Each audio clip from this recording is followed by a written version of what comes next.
मैंने सनातन धर्म के विविध संप्रदायों का अध्ययन किया है, परंतु पंचम वेद के बारे में भिन्न भिन्न मतांतर हैं। गुरुदेव, आप मुझे पंचम वेद के वास्तविक सत्यता के ज्ञान पर प्रकाश डालें। पक्षापक्ष रहित वास्तविक सत्य क्या है, वो बताने की कृपा करें। हे प्रिय शिष्य, पंचम वेद की सत्यता का वास्तविक ज्ञान विश्व में किसी भी प्राणी को नहीं है। बड़े बड़े ऋषि, महर्षि और ज्ञानी भी इस दिव्य ज्ञान से वंचित है। पंचम वेद का ज्ञान आदि काल में ही लुप्त हो गया। हे गुरुदेव, पंचम वेद का ज्ञान पृथ्वी पर किसी भी प्राणी को नहीं है। ऋषि, महर्षि और ज्ञानियों को इस ज्ञान की प्राप्ति संभव क्यों नहीं हो सकी? इसका मुख्य कारण और सत्य क्या है गुरुदेव? अनादिकाल अर्थात सृष्टि के आरंभ काल में सृष्टि के क्रम को आगे बढ़ाने के शुभाशय से पंचम वेद के ज्ञान को लुप्त किया गया था। हे गुरुदेव, आप हमें पंचम वेद के ज्ञान का मार्गदर्शन करें। इस क्षण मेरा मन भ्रमित हो रहा है। पंचम वेद का दिव्य ज्ञान क्या है, वो लुप्त क्यों हुआ? इसके बारे में जानने के लिए हम बहुत लालायित हैं। हे प्रिय शिष्य, यह एक विस्तृत कथा है। इसका विस्तार पूर्वक वर्णन करना यथास्थिति संभव नहीं है, परंतु तुम्हारी उत्सुकता देखकर मैं इस कहानी का संक्षिप्त रूप में वर्णन करता हूं। हे शिष्यगण, एकाग्र चित्त से इसे ग्रहण करो।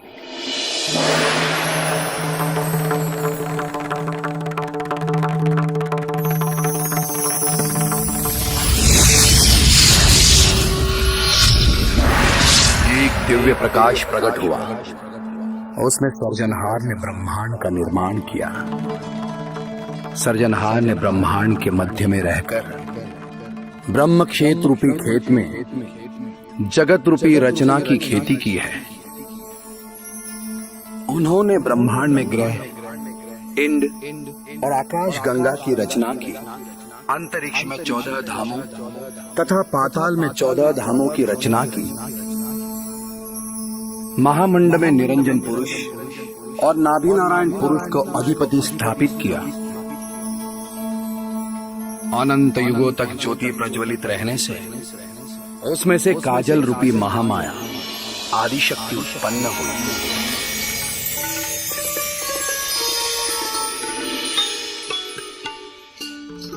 हे सर्वशक्तिमान, सृष्टि के निर्माणकर्ता, आप योग माया का प्रणाम स्वीकार करें।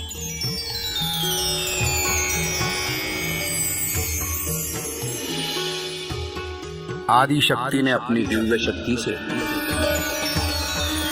श्री हरि विष्णु को उत्पन्न किया, जो शेषनाग पर विराजमान चतुर्भुज रूप में थे। तत्पश्चात श्री ब्रह्मा जी प्रकट हुए। उसके बाद आदि शक्ति ने अपनी शक्ति से शिव जी को उत्पन्न किया। उसके बाद 3 देवियों को उत्पन्न किया।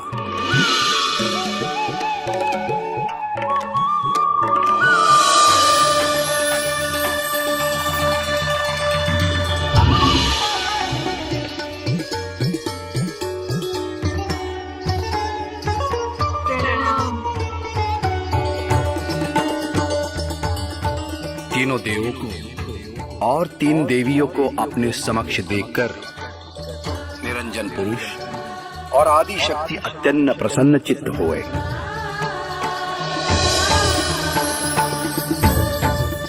निरंजन मन में सोचने लगे, हमें किसने उत्पन्न किया? उसकी खोज करने सब कुछ छोड़कर वे धुंधुकार शून्य में समाधि में चले गए।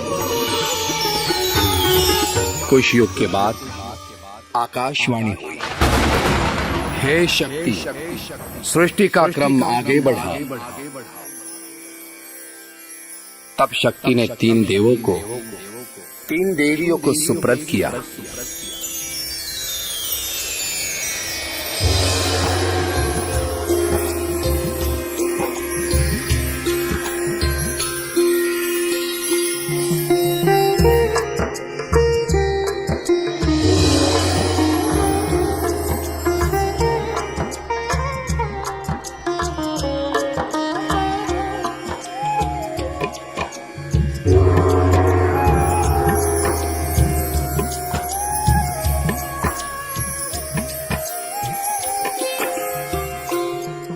बाद में सृष्टि का क्रम आगे बढ़ा।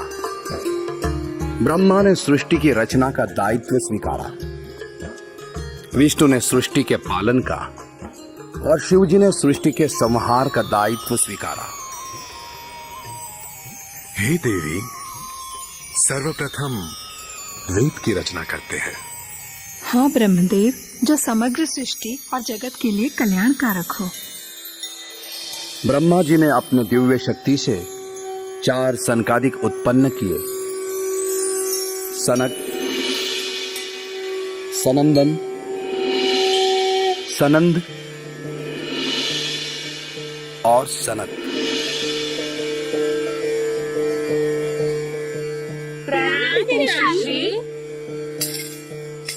तथास्तु। सृष्टि के क्रम को आगे बढ़ाओ ताकि उसमें संतुलन आए।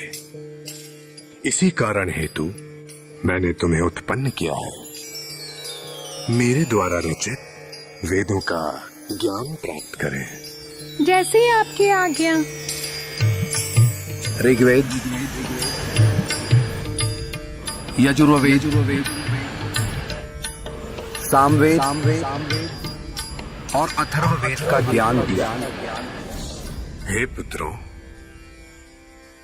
अब मैं जिस गोपनीय ज्ञान को बताने जा रहा हूं उसे पंचम वेद कहते हैं। इसे ध्यान से सुने। स्वसम वेद। हे गुरुदेव, क्या ब्रह्मा जी के 5 मुख थे? हाँ वत्स, तो उस ऊर्ध्वमुख की वाणी से बना कौन सा ज्ञान है? 4 वेद में जिस पद के लिए नीति पुकारी गई उससे परे का सर्वोच्च ज्ञान अर्थात परम पद का ज्ञान है। 4 वेदों में सर्जनहार द्वारा जो उत्पत्ति की गई उसकी पूर्णतः जानकारी है, लेकिन 5वें वेद में सर्जनहार ने परम पद की स्थापना करके उनके द्वारा किस प्रकार से अव्यक्त तत्व और व्यक्त तत्वों का मिश्रण हुआ वह बतलाया गया है। कौन कौन से तत्वों का कितनी मात्रा में मिश्रण करके सृष्टि का निर्माण, देवों के शरीर, स्थावर एवं जंगम, 84 कोटि घाटों का निर्माण किस प्रकार से हुआ वह बतलाया गया है। अंश का संपूर्ण ज्ञान देकर अंश किसकी सजाति का है, ऐसे पूर्ण अंशी की पहचान करवा के अंशी के साथ मिलाप कैसे किया जाए। अब सब आगे की बात सुनो। पंचम वेद का ज्ञान सुनकर सनकादिकों के मन में सर्जनहार के परम पद को पाने की उत्कंठा जाग उठी और कर्तापद का ज्ञान सुनकर सनकादिकों ने ब्रह्मा जी से प्रश्न पूछा। हे पिताश्री ब्रह्मदेव, आपसे पंचम वेद का ज्ञान प्राप्त करके हम धन्य हुए, परंतु हमारे मन मस्तिष्क में उठ रहे प्रश्नों का उत्तर जानना अति आवश्यक है। वह प्रश्न क्या है बालक? उसका उत्तर तुम्हें अवश्य मिलेगा। हे पिताश्री, आप हमारे पिता हैं, तो आपके पिता कौन है? मेरे पिता ज्योति स्वरूप निरंजन पुरुष हैं। वे तीव्र वैराग धारण करके धंधुकार शून्य में परम पिता की खोज में तपस्या कर रहे हैं। हे पिताश्री, आपके पिता निरंजन पुरुष के बारे में जानकर हम धन्य हुए। अब हमें भी संसार सुखों का कोई मोह नहीं है और सांसारिक सुख भोगने की कोई इच्छा भी नहीं है। इसलिए हम भी हमारे दादाश्री के मार्ग पर परम पद प्राप्ति हेतु चले जाएंगे। हे पुत्रों, तुम ये सब क्या कर रहे हो? सृष्टि के क्रम को आगे बढ़ाने हेतु ही मैंने तुम्हें उत्पन्न किया है। क्षमा करें पिताश्री, आप हमें परम पद मार्ग की प्राप्ति पर जाने के लिए आदेश दें।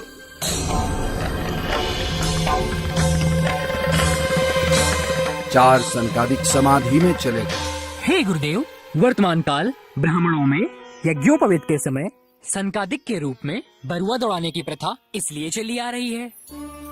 हाँ वत्स, हे गुरुदेव, तत्पश्चात क्या हुआ?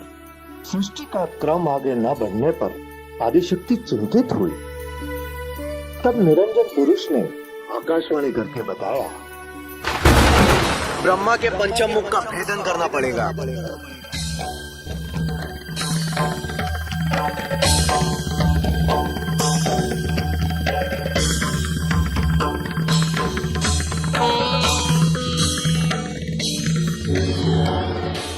प्रणाम ब्रह्मदेव।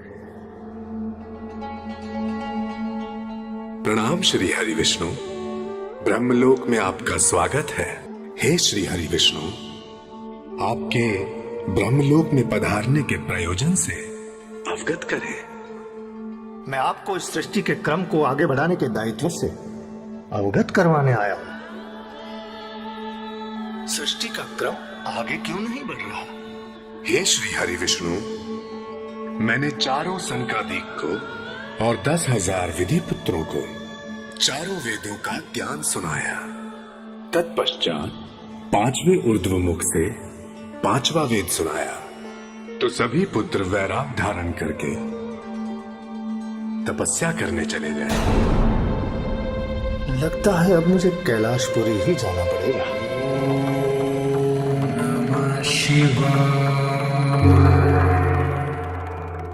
हे शिव, प्रणाम।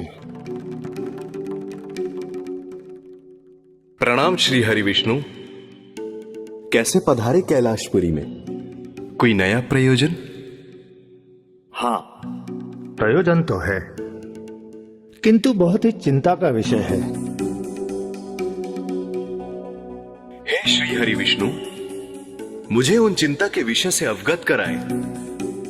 हे शिव जी, जिस सृष्टि के क्रम को आगे बढ़ाने के लिए हमारी उत्पत्ति हुई है, उस सृष्टि का क्रम बाधित हो गया है। कारण? ब्रह्मा जी का 5वां मुख। यदि उनके 5वें मुख का संहार नहीं किया गया तो लोग उसके ऊर्ध्व मुख से पंचम वेद का ज्ञान सुनकर परम धाम को चले जाएंगे। ना ही कोई सृष्टि में रहेगा, ना ही हम अपने कर्तव्यों का पालन कर पाएंगे और ना ही अपने दायित्वों को पूर्ण कर पाएंगे। मेरा और आपका अस्तित्व इस सृष्टि से समाप्त होने में विलंब नहीं लगेगा। हे शिव जी, आप मेरा और आपका अस्तित्व बचा लें, अन्यथा ब्रह्मा जी का 5वां मुख हमारा अस्तित्व ही समाप्त कर देगा। अब संहार का दायित्व आपका है महादेव। असंभव! असंभव! मैं स्वयं ही ब्रह्मा जी के 5वें मुख का संहार करूंगा। शिव जी ने आवेश में आकर ब्रह्मा जी के 5वें मुख का छेदन किया।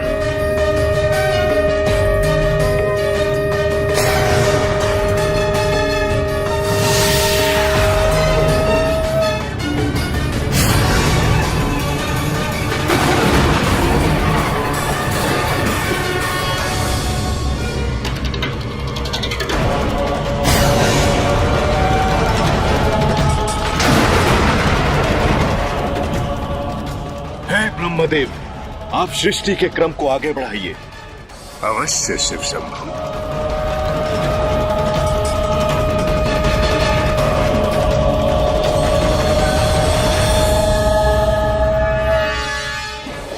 ब्रह्मा जी ने एक मनुपुत्र और पुत्री सत्यरूपा को उत्पन्न किया। हे पिताश्री, अपने पुत्र का प्रणाम स्वीकार करें। हे मनु, मैंने तुम्हें सृष्टि का क्रम आगे बढ़ाने के लिए उत्पन्न किया। प्रणाम पिताश्री। तथास्तु। गुरुदेव, तो क्या सृष्टि का क्रम आगे बढ़ा? हाँ, 5वें मुख के उच्छेदन के बाद संसार में चारों वेद के ज्ञान को आधारभूत माना गया। सभी लोग मानने लगे कि वेद सिद्धांत के आधार पर ब्रह्म ही सर्वोपरि है। मृत्यु के बाद आत्मा ब्रह्म यानी परमात्मा में लीन हो जाती है। वर्षों बाद चारों वेद के अध्ययन के पश्चात ज्ञानी पुरुषों ने 6 शास्त्रों की रचना की। उसमें भी अंततः तो सचराचर ब्रह्म को ही सर्वोपरि बताया गया है। व्यास मुनि द्वारा जब 18 पुराणों की रचना हो गई तो सगुण देवी देवताओं का प्रभाव बढ़ गया। सगुण सिद्धांत का आधार लेकर जीव कर्मकांड में भटक गए और फिर जन्म मरण के चक्रव्यूह में फंस गए। लेकिन किसी ने भी सृजनहार को खोजने की कोशिश नहीं की। पंचम वेद को लुप्त हुए करोड़ों कल्प बीत गए। सगुण और निर्गुण सिद्धांत में उठे हुए जीव अपने निज चैतन्य अंश स्वरूप और सजातीय अंशी को जान न सकने से कोई भी जीव सृजनहार के परम धाम को वापस लौट न सका। अर्थात जीव कालमाया के अधीन होकर जन्म मरण में भटकने लगे। कोई भी जीव अपने मूल धाम में गया ही नहीं। इसलिए सृजनहार ने अपने सानिध्य में रखे हुए परम विशेष अंश को अंश और अंशी का ज्ञान देने के लिए ब्रह्मांड में जाने की आज्ञा दी। कर्ता के आदेश का सम्मान करके आज्ञा पाते ही परम विशेष पाटवी कैवल धाम छोड़कर ब्रह्मांड में आ गए।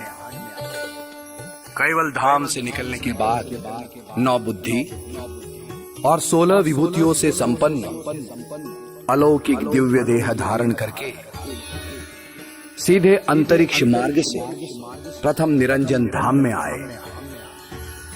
वहां आकर निरंजन से मिले और उनको कैवल लक्ष्य देके आगे के लिए निकल पड़े।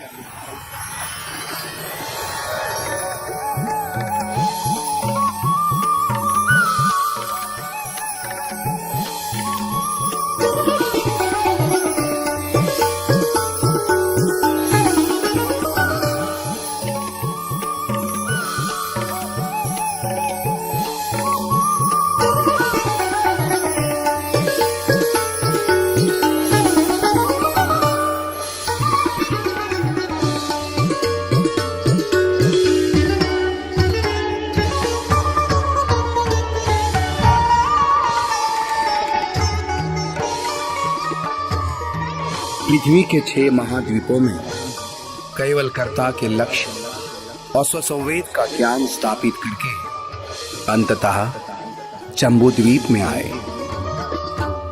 बाल स्वरूप में कासोर गांव की वनस्थली में प्रकट हुए और क्षत्रिय कुल की हेतबा नामक माता से मिले। भारत देश में गुजरात राज्य स्थित सारसा गांव में ज्ञान संप्रदाय की गुरु गादी स्थापित की तथा काय पंथ का प्रचार किया। स्वयं 105 वर्ष रहकर स्वसंवेद से लेकर बहुत से गद्य पद्य और विविध धर्म ग्रंथ की रचना की है। लाहियाओं द्वारा प्राकृत भाषा में लिखी हुई हस्तलिखित प्रति गुरु गादी में प्रमाण है।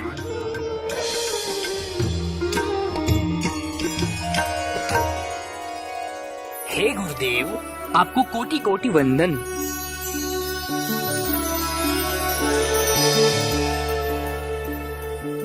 आपने यहाँ सही ज्ञान देकर हमारा मानव जन्म सफल कर दिया। अब समर्थ पुरुष की शरण में जाके उनकी कृपा प्राप्त करके परम पद प्राप्त करने में देर नहीं लगेगी। जन्म मरण के चक्र में से संपूर्ण मुक्ति पाने का मार्ग मुझे मिल गया है।